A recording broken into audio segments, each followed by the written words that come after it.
สบายดีเนาะทุกคนมื้อนี้เราก็จะพาไปเลาะบึงทัดหลวงเนาะซึ่งบึงทัดหลวงนี่ก็จะมีคอนเสิร์ตมาเนาะส่วนนี้ก็แม่นร้านอาหารหรือว่าแบบเป็นวิวเนาะตั้งอยู่แคมป์น้องแล้วก็มานั่งกินเบียร์แบบชิลๆหรือบรรยากาศยามแลงก็โอเคเลยเนาะงามเลยนี่คือบรรยากาศยามแลงเนาะมีตะเวนตกอีกตอนนี้เราก็ขี่รถมาเลาะเนาะซึ่งเส้นทางนี้ก็มีคนออกกำลังกายแล่นออกกำลังกายหลายแล้วก็ตอนนี้น่าจะมีรถหลายเพราะว่าเขาจะมางานคอนเสิร์ตเนาะแต่ก็มาเลาะถ่ายรูปยามแลงเนาะบรรยากาศคือว่าโอเคงามหลายเนาะอันนี้ก็ภาพมานี่เนาะขี่รถมาก็ได้เจอทั้งอ้ายตำรวจเฮาเนาะลัดรถบ่ให้รถเข้าตอนนี้ก็คือแบบ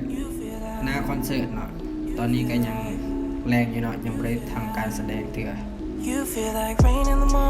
คือแคมน้องเนาะจะมีงานอะไรนี่เนาะจะเป็นกำลังตกภาพแบบนี้ก็ถือว่าเฮ็ดให้เฮาคิดฮอดบ้านเนาะถ้าคนไกลบ้านเนี่ยงามมากนี่ก็คือบอลยางเนาะแคมน้องแคมเป็นแล้วก็ขี่รถเนาะมาตาม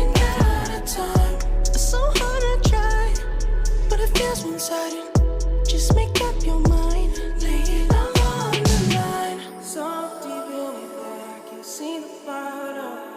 So deep in it that I can see the bottom. Pulling your thorns out my clothes. Your poison is spread to my soul. You say you love me one day, next you don't. Knowing damn well. อันนี้ก็เป็นแคมน้องเนาะซึ่งมีหญ้ามีตะเวนตกยามแลงเนาะดอกหญ้ากำลังบานงามเนาะนี่เลยเนาะดอกหญ้าลมพัดยามแรงเย็นๆหน่อยหนึ่งเนาะคู่กับตะเวนตกภาพมันจะงามหลาย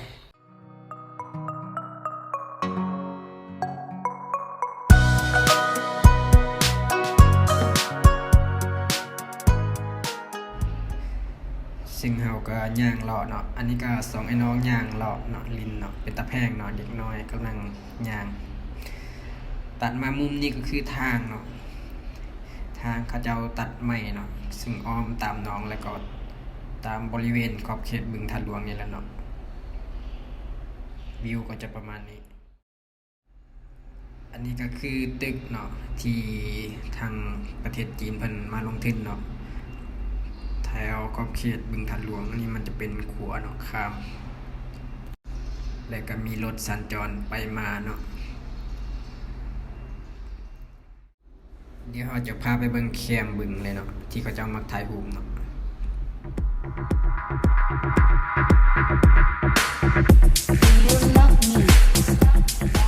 ตอนนี้เราก็อยู่ในบึงแล้วเรียบร้อยเนาะนี่ก็คือน้ำเนาะแคมน้องที่เขาจะมักถ่ายรูปแล้วก็บอดเป็นเสานี่เนาะซึ่งบรรยากาศแล้วก็วิวมันก็งามหลายเนาะ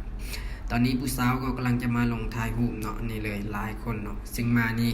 จะเห็นผู้สาวบักหลายคนเนาะงามหลายซึ่งหลายคนก็น่าจะมักถ่ายรูปในมุมนี้เนาะภาพนี้ก็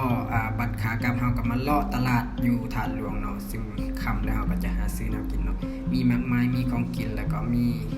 หลายๆเนาะมีขนมเนาะซึ่งคนก็มักจะมาเลาะนี้เนาะสุดท้ายนี้ก็คลิปก็น่าจะจบลงเพียงเท่านี้เนาะแล้วก็น่าจะจบบนตลาดนี่เนาะเลาะของกินแล้วก็น่าจะกลับบ้านเอาแล้วเนาะบ๊ายบายเนาะทุกคนเจอกันใหม่ในคลิปหน้าเนาะ